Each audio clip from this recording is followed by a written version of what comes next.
All right, today we're going to bring a SATA reader for your hard drives or your external, actually for any mechanical or SATA, which is solid state drive, but it actually could read the old drives too. So this is pretty handy for smaller. This is for actually the smaller drives, which is older drives for the laptops, but it actually has a SATA on the corner.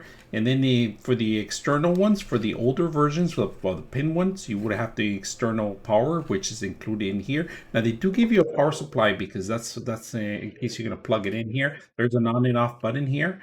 It's a 3.0 connection, so you give you a type A to type A 3.0, and then if you want, they do give you an adapter type A to type C. So I'm going to test it out on a SATA drive and see how well it works in here and see how it lights up and how you turn it on. So let's go and plug it in and see how it works. All right, so what you need to do is plug it in through the A right here. All right, there's only one connection, and we do have a drive here, and it's a SATA drive. It's a solid state drive, and you guys can see that. Now you're gonna have to marry these two. Make sure you don't mess them up at the right pins, all right? And they just connect like that, and that's pretty much how you have to handle it. Now we're gonna go ahead and plug it in, and we're also gonna get an extension because I don't have a type A connection on my laptop. So we're going to go ahead and put this extension that they give you. I like that they give you this because this is a very handy tool. I like that they give you this. It's an adapter for any type C to type C. So we're going to plug it in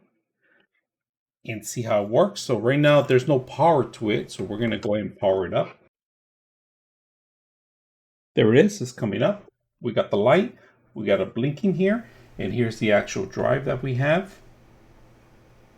You guys can see there's nothing on the drive right now. So we have 500 gigs of space in here. But if you work in the IT field or engineer, you want to transfer your old information over to the new system, you can do that with this device. It has for the older drives too, the mechanical drives. And then of course for the larger drives, and of course they do give you the external power too for it. So very simple to put together. Easy to use and easy to transfer all your old documentation from your old machines. You could even clone devices from here. You could clone different hard drives too. For your older drives to the newer drives, you can do that. You could transfer from between drives too. Very simple, easy to use. Hope you guys enjoy the video. 99.6 of you are not subscribers in my channel. I hope that the content helps you out and that you find it very useful. And I hope you hit the like and subscribe